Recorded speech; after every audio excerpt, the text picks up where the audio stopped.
হে guys, good morning. এখন বাজে হচ্ছে 7:10 আর মায়ের আজকে রান্না বাড়া সব রেডি হয়ে গেছে। এই যে রান্নাদাকে খেতেও দিয়ে দিয়েছে, আবার খাবার রেডিও করে দিয়েছে। তো এটাই বলার ছিল যে হারান দাদা যখন আসে তখন হারান দাদার জন্য খাবার সব সময় রেডি থাকে, আর আমি যদি কাজে যাই 9টা কি 10টাতেও খাবার রেডি হয় না। এই এখন ল্যাবের রিপোর্ট প্রিন্ট করছি।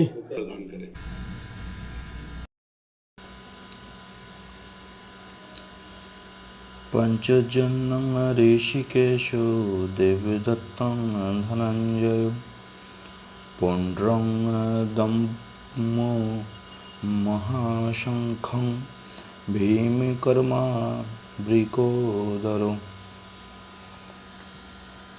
তখন শ্রীকৃষ্ণ পাঞ্চজন্য নামক তার শঙ্খ বাজালেন। অর্জুন জানালেন তার দেবদত্ত নামক শঙ্খ অর্জুন বাজালেন তার দেবদত্ত নামক শঙ্খ এবং বিপুল ভোজনপ্রিয় ও ভীমকর্মা ভীমসেন বাজালেন পুণ্ড্র নামক তার ভয়ঙ্কর শঙ্খ। শ্রীকৃষ্ণকে এই শ্লোকে ঋষিকেশ বলা হয়েছে, যেহেতু তিনি হচ্ছেন সমস্ত ঋষিক বা ইন্দ্রিয়ের ঈশ্বর। জীবেরা হচ্ছে তার অবিচ্ছেদ্য অংশ, তাই জীবদের ইন্দ্রিয়গুলিও হচ্ছে তার ইন্দ্রিয় সমূহের অবিচ্ছেদ্য অংশ। নির্বিশেষবাদীরা জীবের ইন্দ্রিয় সমূহের মূল উৎস কোথায় তার হদিশ খুঁজে পায় না, তাই তারা সমস্ত জীবদের ইন্দ্রিয়বিহীন ও নির্বিশেষ বলে বর্ণনা করতে তৎপর। সমস্ত জীবের অন্তরে অবস্থান করে ভগবান তাদের ইন্দ্রিয়গুলিকে পরিচালিত করেন, তবে এটি নির্ভর করে আত্মসমর্পণের মাত্রার উপর এবং শুদ্ধ ভক্তের ক্ষেত্রে তার ইন্দ্রিয়গুলিকে ভগবান প্রত্যক্ষভাবে পরিচালিত করেন। এখানে কুরুক্ষেত্রের যুদ্ধক্ষেত্রে অর্জুনের দিব্য ইন্দ্রিয়গুলিকে ভগবান সরাসরিভাবে পরিচালিত করেছেন, তাই এখানে তাকে ঋষিকেশ বলে অভিহিত করা হয়েছে। ভগবানের বিভিন্ন কার্যকলাপ অনুসারে তার ভিন্ন ভিন্ন নাম আছে, যেমন মধু নামক দানবকে সংহার করার জন্য তার নাম মধুসূদন। গাভী ও ইন্দ্রিয়গুলিকে আনন্দ দান করেন বলে তার নাম গোবিন্দ। বসুদেবের পুত্ররূপে অবতীর্ণ হয়েছিলেন বলে তার নাম বাসুদেব। দেবকীর সন্তান রূপে অবতীর্ণ হয়েছিলেন বলে তার নাম দেবকী নন্দন।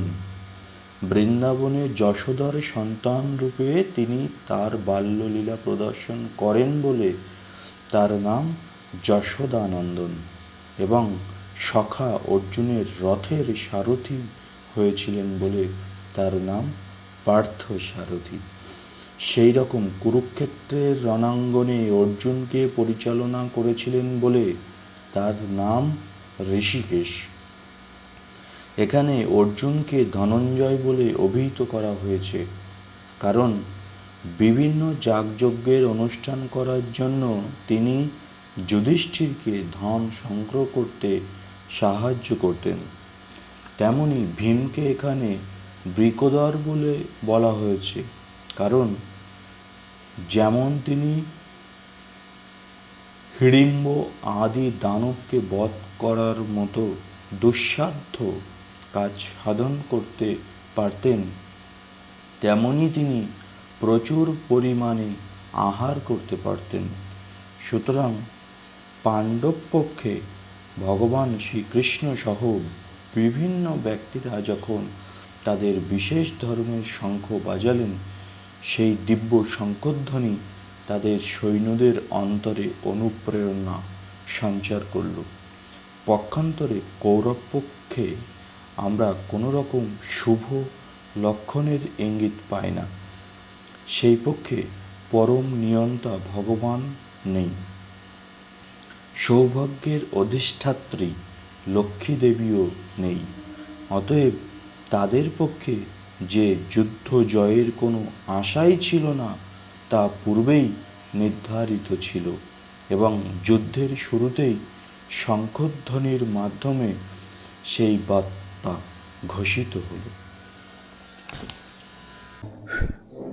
হে guys, good morning, welcome to my new blogging. তো ব্যাস আজকে সকাল সকাল হয়ে গেছি রেডি, আর এখন বেরোবো। আর আজকের কস্টিউম কিছুটা হচ্ছে এরকম। তো ব্যাস ভিডিও আর লম্বা টানবো না। তো গাইস না খেয়েই বাড়ির থেকে বেরোচ্ছি। হারান দাদা 7টার সময় মা খাইয়ে দিয়েছে, কিন্তু আমার খাবারটা মা রেডি করতে পারিনি এখনো। 8:30 বাজে। তো মা আর হারামকে বলেছিলাম আজকে বাইকটা বের করতে, ওই বের করেছে বাইক। তো গাইজ আজকে এখানে লাস্ট একটা কাজ ছিল, সেটা করলাম। আর খুব খারাপ লাগছে, ভদ্রলোক খুব অসুস্থ, কিন্তু টেক কেয়ার করার মতো সেরকম ফ্যাসিলিটি খুব।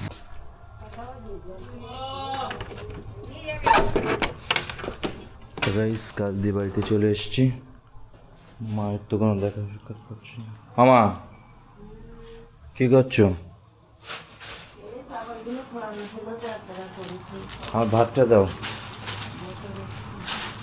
ভাত দেবো বলেছি তো। তাড়াতাড়ি, আমি বেরোবো আবার, আমার তো অডেল সময় নেই। এত গরম চারিদিকে কি বলবো, পায়খানা ভর্তি করে গেল সবজি।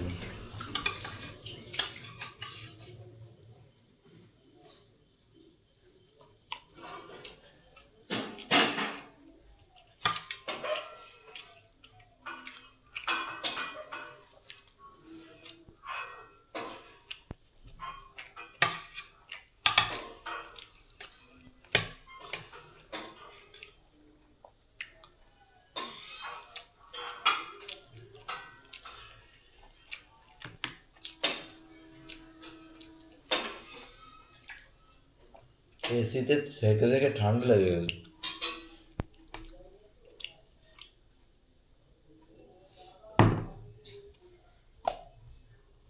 এসির হাওয়া খেয়ে খেয়ে ঠান্ডা লেগে গেছে। এই আমগুলো এইরকম ভাবে কাটা কেন?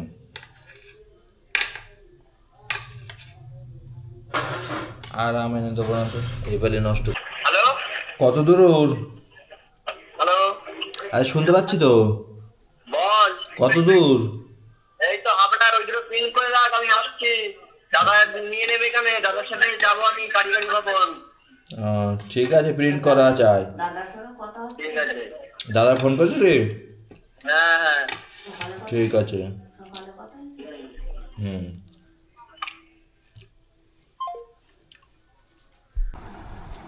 কি করেছি আমি? বলো। অন্যায়টা তুমি করেছো, ভুলে যেও না সে কথা। আমি বেরোচ্ছি। তো গাইজ আবার বেরিয়ে পড়েছি কাজে। আর এখানে এই যে শুয়ে আছে আলুগুলো। চল সাইড দে, চল চল চল চল চল চল। ওকে চলুন। আমরা সেন্ট্রাল এসি হয়ে যাবে। আচ্ছা,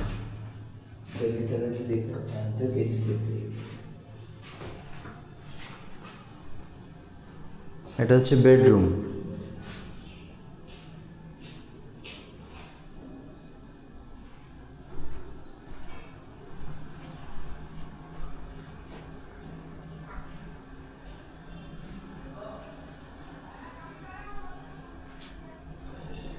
একটা যদি 5-7 খাট রাখেন, এদিকে অনেকটা জায়গা থাকবে। যথেষ্ট যথেষ্ট হ্যাঁ, যথেষ্ট। বড় ফ্যামিলি হবে না। ছোট ফ্যামিলি, সিঙ্গেল ফ্যামিলির জন্যই ঠিক আছে। আসুন এদিকটা দেখে আসি। এখানে কি করা ও আর ডিগ্রি করবো বলে ক্লাস করি না।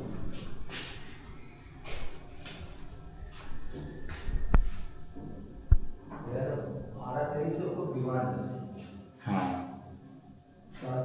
এয়ারপোর্টে বাইরে লোক সমস্যা নেই। থাকে।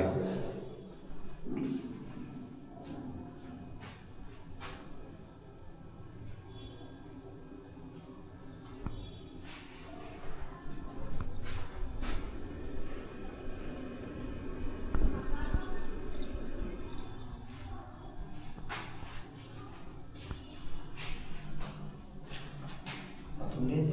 হ্যাঁ, বাথরুম দেখিয়েছি। না আমার তো বেশ পছন্দ হয়েছে। হ্যাঁ, বাথরুমটা কিন্তু পছন্দ করে না, বাথরুম সেটাই, বাথরুমটা সবচেয়ে বেশি পছন্দ হয়েছে। আমার।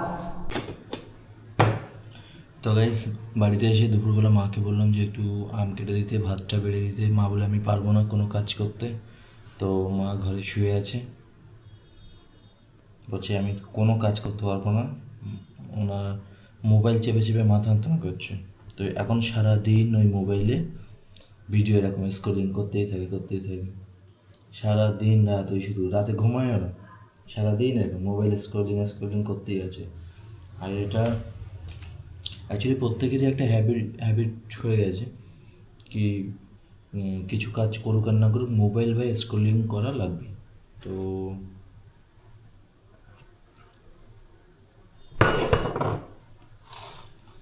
নিজেই ভাত বেড়ে নিয়ে খাচ্ছি সেই কারণে।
ভীষণ টক।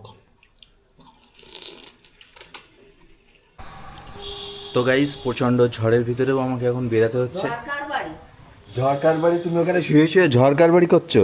হ্যাঁ, বাইরে বেরাও, ওখানে শুয়ে শুয়ে মোবাইল চাপছো আর শরীর খারাপ লাগছে, মাথা ঘুরছে। হ্যাঁ, বাড়ি শুয়ে শুয়ে খুব মজা। তো গাইস, এখন বেরাচ্ছি। এই কালকে যে অক্সিজেন সিলিন্ডারটা ক্যান্সেল হয়েছিল, যাওয়ার পরে ওরা রাখেনি, খুব বাজে বিহেভ করেছিল। তো আজকে আবার এমার্জেন্সি হয়ে গেছে খুব, তো আমাকে বললো যাওয়ার জন্য। তো যাচ্ছি, স্লোলি যাচ্ছি।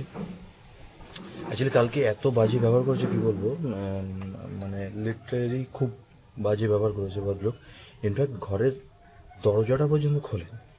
আপনি ভাবুন, কারোর বাড়িতে গেছেন, সে তার গেটের বাইরে এসে তো কথা বলে, জানলা দিয়ে, তাও জানলার কি বলে কপাটটাও খোলেনি, কপাটের উপর দিয়ে বলছে না ক্যান্সেল লাগবে না। তো এটাই মানুষের মানে কর্মফল আর কি। এখন ভীষণ এমার্জেন্সি, কিন্তু আমরা অ্যাকচুয়ালি লেট করছি না, কালকে ক্যান্সেল করেছে বলে লেট করছি না। অ্যাকচুয়ালি যে ডেলিভারি বয় সে এক জায়গায় আছে, যেখান থেকে যাবে মালটা নেবে, মিনিমাম টাইমটুকু দরকার, সেই টাইমটুকু পাচ্ছে না, এত এমার্জেন্সি। আর তো নাকি দাঁড়িয়ে যান, ডক্টরবাবু আসুক তারপরেই যান, দেখে যান আপনিও। তো গাইজ, কালকে রাতে যে বাড়িতে অক্সিজেন এসে রিটার্ন নিয়ে গেছিলাম, সেই বাড়িতে আমি আর মাদাইবাবু আবার এসেছি। তো কালকে রাতে কিন্তু মাদাইবাবু ভীষণ রাগ হয়েছে। এতে স্বাভাবিক, একটা মানুষ এসে বাড়ির থেকে যদি ফিরে যায়, তার সাথে দুটো কথা বললে সেটা ভালো লাগে। মানুষ এসে ফিরে গেলে একটা স্বাভাবিক এমনি খারাপ লাগে, খুবই খারাপ লাগে। একটা বাড়ি থেকে এসে ফিরে চলে গেলাম। অ্যাটলিস্ট গেটটা যদি খোলে, গেটটা খুলে বললো ভাই বাপু লাগছে, হ্যাঁ। হতেই পারে, সে তো সুস্থ হয়ে গেলে কেন নেই। অবশ্যই বৃষ্টি পড়ছে।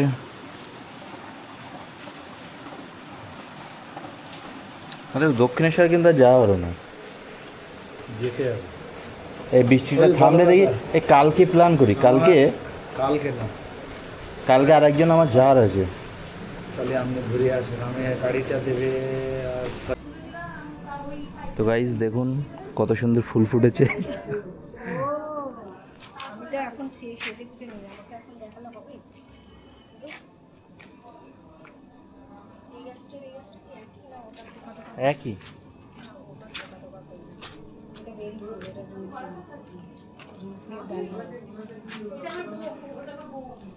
নিজের বোন আপনার? অনেক ওপর পোস্টে আছে সে নিচে আছে। তো গাইস মা এই যে ভাত আর তরকারি দিয়ে গেল, সাথে এ হচ্ছে আম দিয়ে গেল।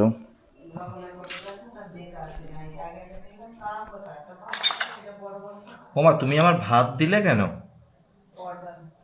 ও মা আমি তো ভাত খেলাম তো একটু আগে। আমি ভাত খাবো না, তুমি নিয়ে যাও,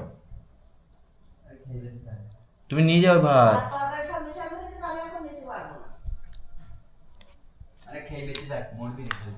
এটুকু আমি খেতে পারি, আমার খেতে কোনো অসুবিধা নেই, কিন্তু ওদিকে শর্ট পড়বে কিনা সেটাই তো ইম্পর্টেন্ট।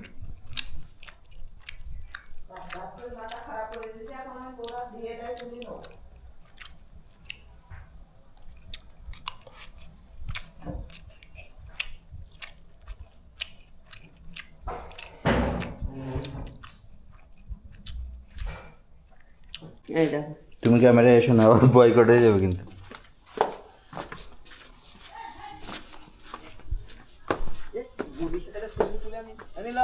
তো গাইজ এখন যাচ্ছি একটু কাজে, আমি আর রাজদীপ। সেলফি তুলে আনতো আমার, রাজদীপ এসছে, সেলফি তুলে আনতো বিরাট কোহলি 18 নম্বর। মোদির সাথে একটা চল তোর একটা সেলফি তুলে আনি, চল। মোদির সাথে একটা সেলফি তুলে আসি। এই চল, এই শোন শোন, আরে ফোন তো লম্বা মাল্টিভিটামিন খাচ্ছে ও। খাচ্ছি নাকি তো দিদি কোথায়?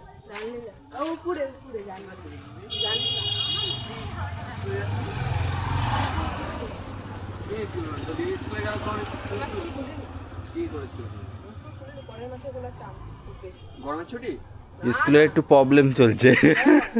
গরমের ছুটি, কিসের ছুটি? হ্যাঁ ওই মেলে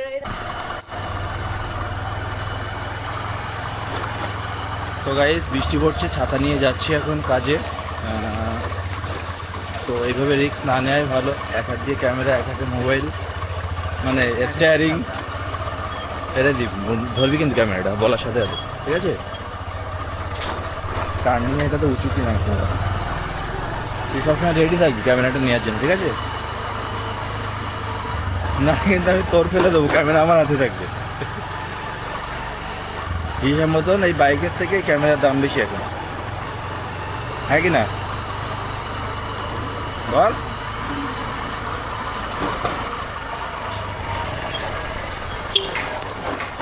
ধর ধর ক্যামেরাটা ধর, ক্যামেরা ধর, ক্যামেরা ধর, ক্যামেরা ধর, ক্যামেরা ধর। আরে কিছুই তো আসেনি সিগন্যালে। তো গাইজ যাচ্ছে একটা ইসিজি করতে এখন, আর এর ভয়েস পুরো ক্লিয়ার ওঠে। তুই ক্যামেরার সামনে, বুঝলি, তুই যা বলবি সব তো রেকর্ডিং হবে, পিছনে বলবি উঠবে না ভালো। হ্যাঁ কিন্তু এই গাছটা মেরে ফেলার জন্য এরকম করে, এই যে মাটিটা জল ফল ঢুকতো সেইটা আর হবে না। তো গাইজ এখন ডক্টর এবি সরকারের বাড়িতে এসেছি, ডক্টর ওকে নিয়ে আবার যাবো, ওনার চেক আপ আছে আরেক ডক্টরের কাছে।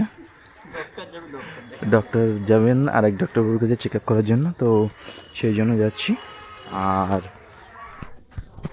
আমার চ্যানেলে 200টা সাবস্ক্রাইবার কমপ্লিট হয়ে গেছে, তো সেই জন্য আমি একটা পার্টি রাখবো নিজেরাই, তো দেখাবো সেটা, ভিডিওতে শেয়ার করব। হ্যাঁ হ্যাঁ হ্যাঁ একটু আমার হাত ধরুন, আস্তে আস্তে আস্তে দাঁড়ান, গেটটা খুলি, রাজি গেটটা খোল। কোন পাই দিয়ে খুলবি? এই তো তালা মারা তো নেই বলে ভিতর দিয়ে তালা মারা, তেমন একই সিস্টেম।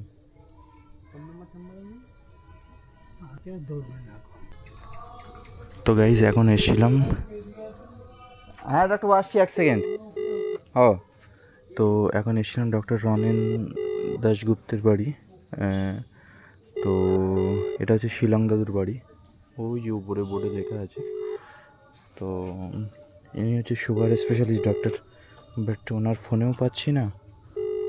আর বাড়ির দিক, আচ্ছা বলছি ওনার কোনো নাম্বার আছে?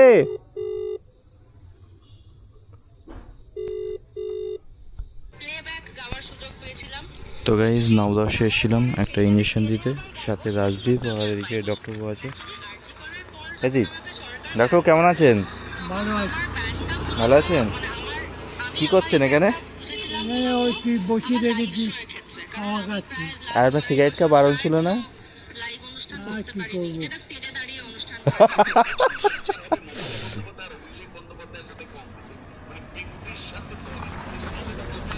পাশে লাগছে আমার হুম, চুলদারিটা ভালো লাগছে।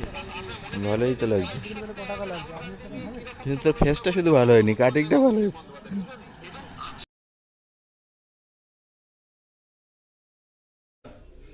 তো গাইস কাজের থেকে বাড়িতে আসলাম বাজার করে, বুকে ব্যথা করছে এত বাজার করেছি। এই দেখুন কতটা বাজার।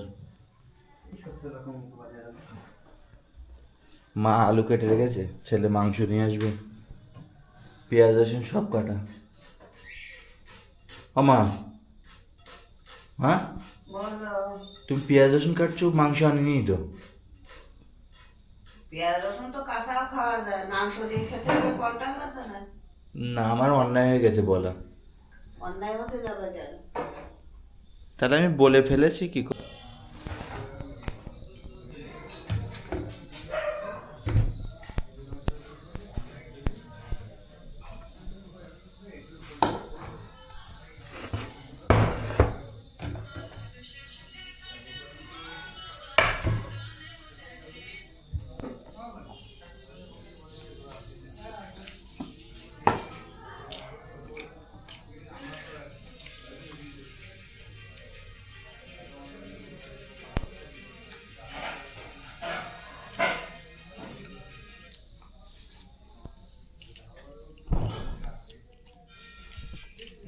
আগে কোনো সিগনালে দাঁড়াতো না অভিষেকের গাড়ি, আজকে কলকাতাতে যাওয়ার পথে সিগনালে দাঁড় করা যে 3-4 জায়গায় দাঁড়াতেই হয়েছে। ইচ্ছাকৃত? ইচ্ছাকৃত কি, সারা লোক দাঁড়া রয়েছে, ও দাঁড়া রয়েছে, আবার ইচ্ছাকৃত কি? এখানে আবার ইচ্ছাকৃত কি আছে? এয়ারপোর্টে দিয়ে ওই জায়গায় উঠতে সিগনাল পড়ে না, যাতে গেলেই আমরা কোনোদিন সিগনাল তৃণমূলের লোক জীবন্ত মতো তোলাতে তোলাতে বাইরে দিয়ে দিচ্ছিস, ক্যাবিনেট সব উঠছে, তো উঠুক ভয় নেই? না। মমতা অভিষেক জব্দ হয়ে গেল, আর তুমি তো কোন ঘাটের মূলো। তা আমার ভয় নেই, দোষ দোষ তো করিনি, দোষ না করি সাদা পাই আমি 24 ঘন্টা। মমতা তো চুরি করি খাইছে, ডাকাতি করি খাই, শাস্তি পাচ্ছে এখন। তুমি দেখেছো একজনের নাম বাজারে, তো বলবো কেন? লোকে বলে তাই, লোকে বলেনি তা লোক বারবার এসব বাইরে আগুন ধরাই যাচ্ছে কেন? আমরা যশোরে তো হবে মাপ নিচ্ছে, কোন জায়গার তুমি আপনি আমি রাস্তার থেকে কতটা ঢুকবে ভিতরে, যদি মাপ চলছে।